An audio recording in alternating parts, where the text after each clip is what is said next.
E uma pessoa, ela quiser usar um trecho de uma música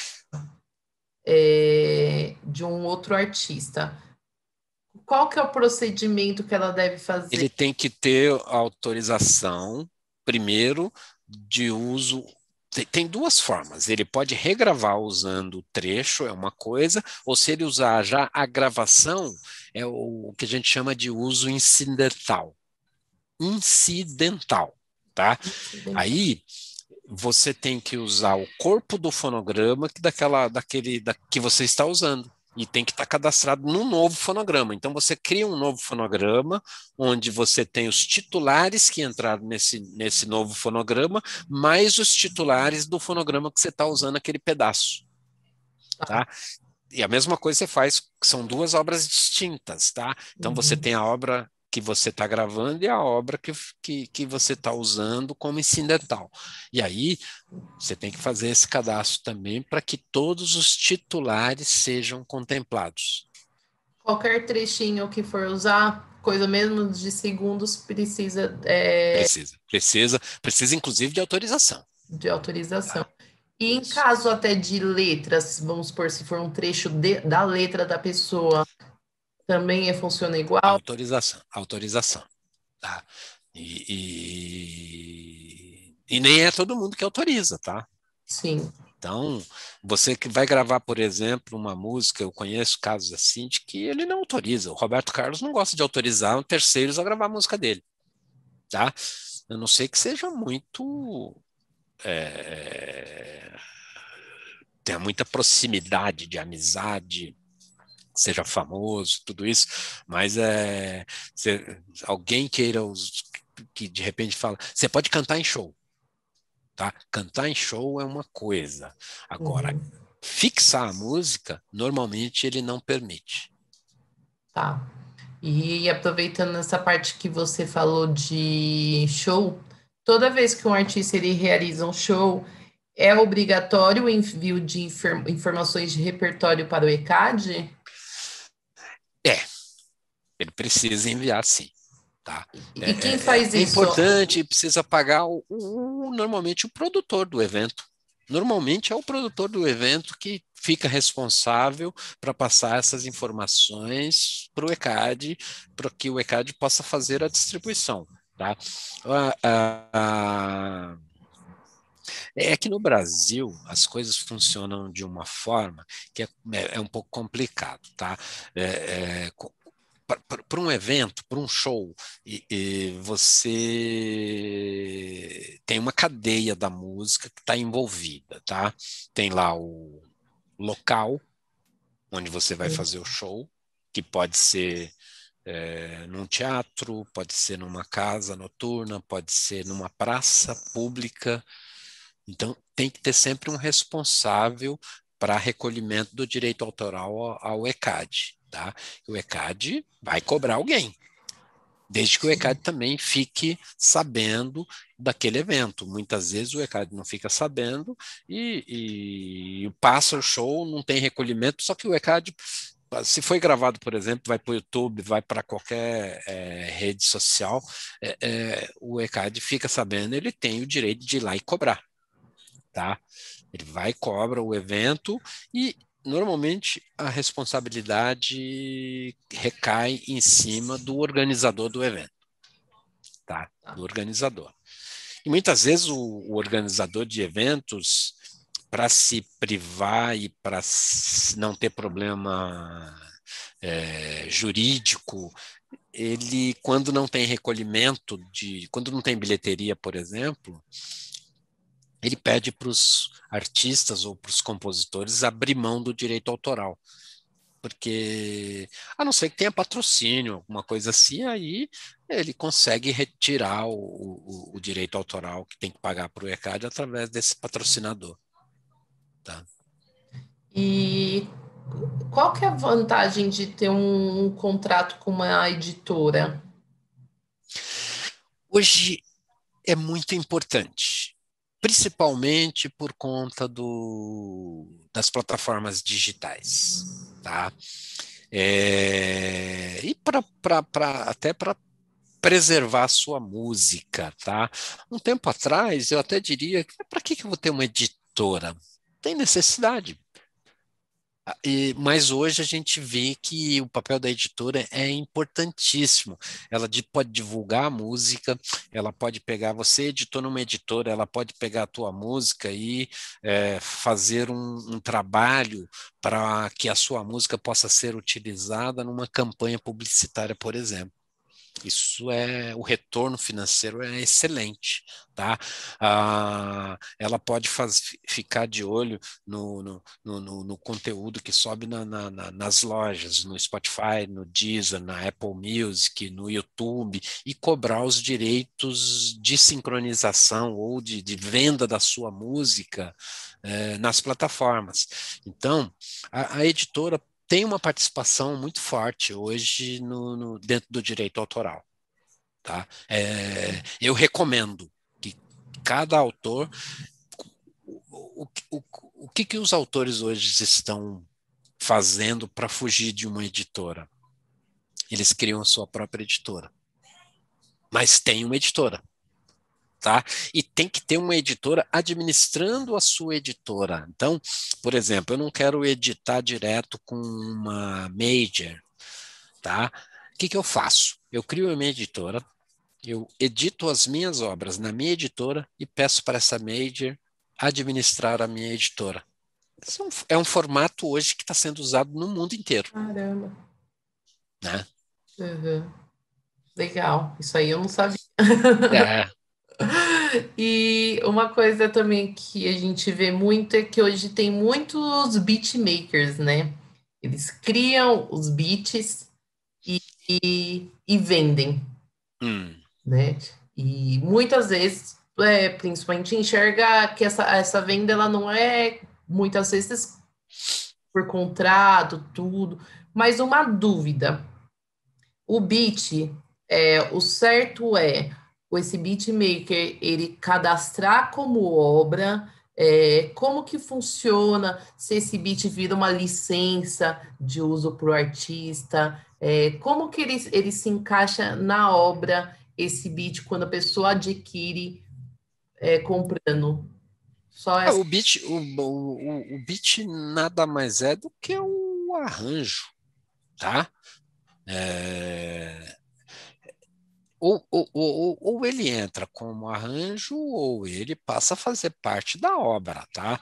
Quando você cria uma letra sem melodia, por exemplo, você criou a letra, tá?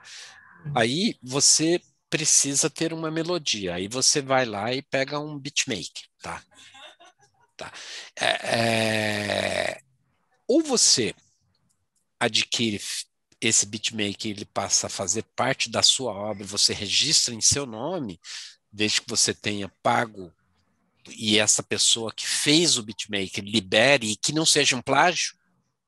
Tem tudo isso, tá? Porque o cara, Sim, muitos compositores que faz beatmaker aí faz plágio de música já pré-existente e amanhã vai dar problema. sim, é Amanhã, o sampleado, cara né? que Não é o gravou. do zero. Então. Aí o cara que gravou e que registrou no nome dele vai ter um problema jurídico com o dono daquela obra original. Vai ser processado, o dono pode pedir bloqueio, vai ficar uma briga na justiça. O que aconteceu recente, que foi resolvido depois de anos daquela música do Michel Teló lá, como que é? Esqueci o título. Uma música que ficou bloqueada por anos, anos, anos, anos, e foi resolvido agora. Só que entraram 6 ou 7 titulares na obra. Caramba! Quando o artista percebe que tem um plágio da sua obra, aí isso é um papel da editora também. A editora que controla a obra tem que ficar de olho para saber se não tem ninguém usando plágio daquela música. Então, esse é um papel que é fundamental das editoras, tá? Sim. Então, eu recomendo que as pessoas não usem muito beatmaker, tá? Crie a melodia, de acordo com a letra, tá? Se usa muito beatmaking no rap, no funk, né? Isso. É, eu até tenho um filho meu que Uhum. faz beatmaking. Ele cria, tá? Ele pega lá o computador e ele cria E os beatmaker beats, e, né? e, e fica bacana, fica legal tudo, tá? Mas aí a gente já registra, tá? Eu estou sempre de olho. Você fez uma coisa nova, não é, plágio de ninguém, faz o registro para que você não perca esse direito que é seu. E eu peço para ele não vender nunca. Ele entra na obra, tá? Ele Sim. entra na obra como parte da melodia. Foi ele que E aí, no fez. caso, ele faz essa parte da obra, mas também faz aquele registro da música, tipo, na Biblioteca Nacional também. Ou Olha, o registro na biblioteca é importante? É, porém, não é fundamental, tá? Você pode fazer o registro e circular a música nos meios de comunicação. A anterioridade é que comprova a titularidade de uma obra, tá? Quando você uhum. faz o registro na associação onde você cadastra a obra e circulou ela nos meios de comunicação, já é um registro, porque quando você precisa da prova da Biblioteca Nacional, é complicado depender de É. governo. É, Ah, é complicado. E é caro. Você tem que pagar por cada registro um valor, e muitas vezes você pega uma letra, você escreve num papel, vai num cartório, reconhece a firma, já é um registro, sim, já é uma prova. Já é uma sim, prova. E para registrar na Biblioteca Nacional, você tem que ter registro de letra, você tem que ter partitura, você tem que ter tudo. E quem consegue hoje fazer partitura? É caro. sim. E aí complica um pouco para os criadores, né? Ter que fazer partitura, ter que, que dispor de tempo, ter custo para ir na biblioteca e fazer o registro. Então, não é todo mundo que faz, não, tá? Hoje Sim, quase ninguém faz. e no vinho, o importante é você receber pela execução pública, né? Então, você Tá? tem que, por mais que você faça esse procedimento, vai acabar tendo que se filiar, né, numa Isso é associação. fundamental. E É vamos fundamental. supor, tem artistas, muitos artistas que eles, né, às vezes até por falta de conhecimento, por ser tudo, eles estão trabalhando tudo, tem alguém lá fazendo o cadastro das obras, é a única coisa que ele dá o nome e o CPF, porém, ele não se filiou a uma associação. Quando ele for fazer isso, vai existir um valor retido no CPF dele? Sim, desde que a música tenha tido execução, que houve captação pelo ECAD de TV planilha, de amostra de rádio, porque a execução em rádio é por amostragem, se entrou num, por exemplo, de sonorização ambiental em shoppings, em lojas, em bares, tocou em shows, em música ao vivo. Essa música, ela foi captada pelo ECAD, tá? O ECAD arrecadou dinheiro para essa música. Então, o ECAD guarda esse dinheiro por 5 anos. Então, o crédito retido do ECAD ele fica guardado por 5 anos, tá? E aí, esse titular não era filiado, ele passa a ser filiado depois de 3 anos. Tudo que executou dessa música nos últimos 5 anos está guardado. No momento que ele se filia, o ECAD tem que fazer o pagamento para a associação que passou a representá-lo, tá? E ele vai receber esse dinheiro. Tá? Eu conheço vários, até famosos, que não era filiado numa determinada categoria, tá? E quando ele descobriu, ele até era afiliado como, por exemplo, eu conheço um artista que ele era afiliado numa associação como intérprete, tá? Uhum. Mas, num determinado momento, ele participou da criação de uma obra musical, tá? O nome dele foi colocado naquela obra como coautor, tá? Mas ele não estava afiliado. Depois de anos e anos e anos, ele descobriu que aquela música ele era também compositor. Aí ele tem que buscar uma associação, que pode ser a mesma que ele já estava afiliado como intérprete, e se filiar. Tá? E aí ele vai receber dos últimos 5 anos. O que passou de 5 anos ele perdeu. Perdeu. Tá? Ah, Não tem o que fazer. Tá? Porque a lei, na verdade, a lei, ela diz 3 anos e o ECAD ainda paga 5. O ECAD ainda está sendo, segurando. assim, está ajudando muitos titulares, né? Porque, na verdade, se o ECAD quisesse pagar só os 3 anos, poderia. Uhum. Tá? Bom, eu acho que é isso. Acho que eu perguntei o que eu tinha separado aqui.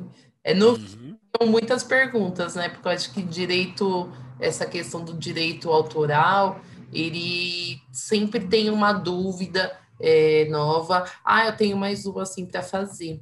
Em relação, Hum. quem que fiscaliza essa parte do direito autoral de rede social, né? Porque o artista ele recebe, né, pela execução na música dele no Instagram, no Facebook. é, Como que faz isso? Essas redes elas têm acordo com o ECAD? Como que funciona o recebimento? Sim, dependendo de cada rede social, por exemplo, o Instagram, ele tem um contrato com o ECAD, tá? O YouTube tem um contrato com o ECAD, onde ele paga uma mensalidade para uso de música, como que eu diria para você?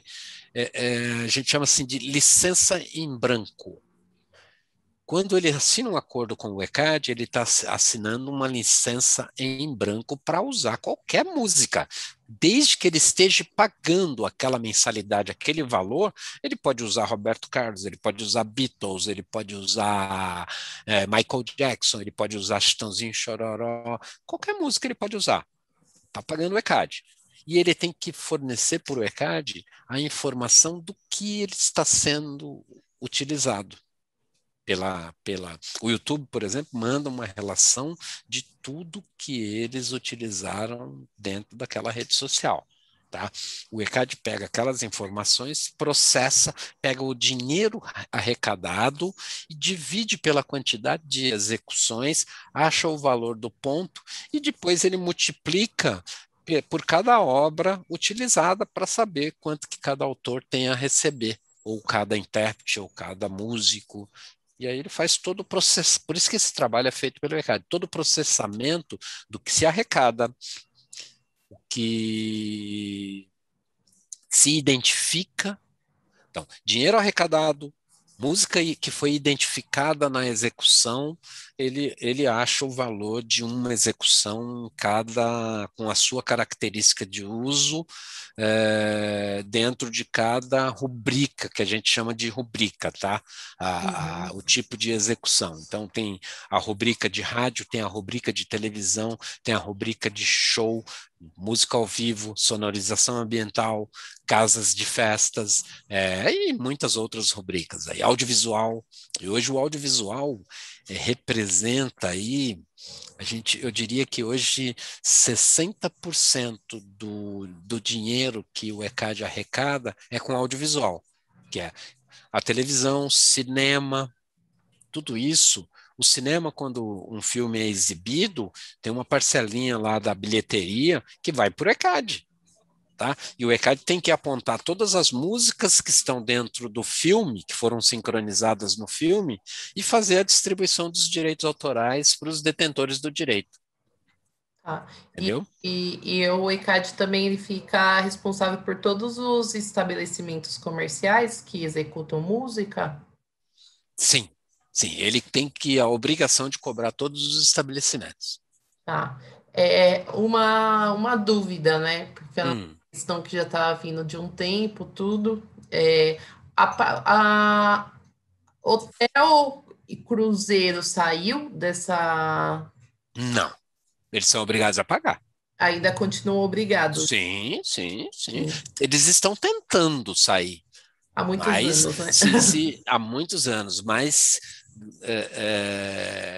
se o direito, se os nossos governantes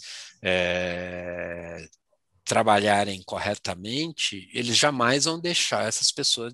Por quê? Muitas vezes, vamos citar até um exemplo para você, tá? A gente recebia reclamações da pessoa que ia casar e dentro dos custos tinha lá o direito autoral. Aí a pessoa reclamava, né? Falava assim: poxa vida, por que que eu tenho que pagar direito autoral? Por que que eu tenho que pagar ECAD no meu casamento? Aí a resposta que a gente sempre deu foi a seguinte: você paga a bebida? Paga. Você paga os enfeites, as flores que vão lá na igreja? Paga. Você paga o padre? Dependendo do caso, o padre cobra para fazer o casamento. Sim. Paga. Por que que você não quer pagar a música? Então casa sem música. Retira a música. Todo mundo mudo, não tem música nenhuma. E aí você faz o casamento, vê se fica legal. Aí o pessoal tá certo. Aí outro exemplo que a gente sempre citou, que é nos rodeios, né? Nos Uhum. rodeios sempre teve aquela polêmica, né? Mas o povo vai lá no rodeio para ver o cara montar no boi, montar no cavalo e aí todo mundo discutia se paga, se não paga, se paga, não paga. Aí uma vez o meu diretor-geral chegou numa palestra que ele estava fazendo, inclusive acho que em Brasília, estava se discutindo essa questão aí de pagar ou não o direito autoral nas festas de rodeio. Aí ele respondeu para os ministros lá, para os deputados, tudo. Pode pôr o boi para cantar, não tem show. O boi canta e aí não precisa pagar direito autoral.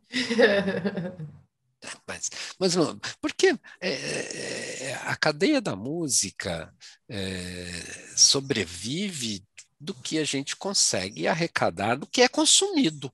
Sim. Pô, e o show é consumo de música. Qualquer evento é consumo de música. Se a música está sendo consumida, por que não pagar os donos da música? Ela está sendo usada de, ela tá Sim, usada como entretenimento, né? entretenimento, é. E Sim, aí, sim. sempre sobra para música, sempre. Até no próprio Sempre falando. cinema, você acredita que no cinema a gente já viu discussões assim de, por exemplo, você tem um budget lá para gastar numa produção cinematográfica onde você vai fazer um filme, aí você tem gastos com os atores, você tem gasto com cenário, você tem gasto com várias coisas, tá? Aí, beleza, você determina quanto que você pode gastar em cada custo ali do filme. Aí quando chega na música, não, tem que pagar a música também. Aí muitas vezes a produção de um filme queria colocar várias músicas famosas na trilha do filme, eles retiram só para não ter que pagar, porque os autores não liberam se não houver o pagamento. Sim, lógico, né? Tá? Então, É o aí eles seu retiram. trabalho, né? Eles esquecem que o É, artista, ele é o trabalho dele, é a profissão é. dele, né?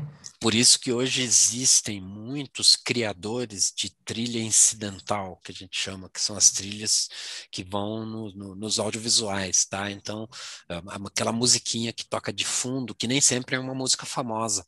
Então, Sim. existe grandes criadores desse tipo de música, tá? Hoje o Brasil está cheio de grandes criadores desse estilo musical que é para tocar em audiovisual. Que interessante. Bom, Fernando, é isso. Acho que eu tirei bastante Bom, dúvidas. Como falei, sempre vai existir muitas dúvidas ainda. tranquilo, precisando. E é bom que a gente pode procurar vocês, também tirar dúvida. O artista, é visível que o artista ele também tem essa porta aberta para poder tirar Uhum. todas as dúvidas necessárias. Tá E bom. eu gostaria de agradecer você por ter topado, para ter esse papo, e, Uhum. e foi muito agregador. Todas Tá as bom. questões são bem válidas, tá bom? Tô por aqui precisando, pode me chamar. Tá bom? Tá ótimo, obrigada. Abraço, tchau, tchau. Tchau.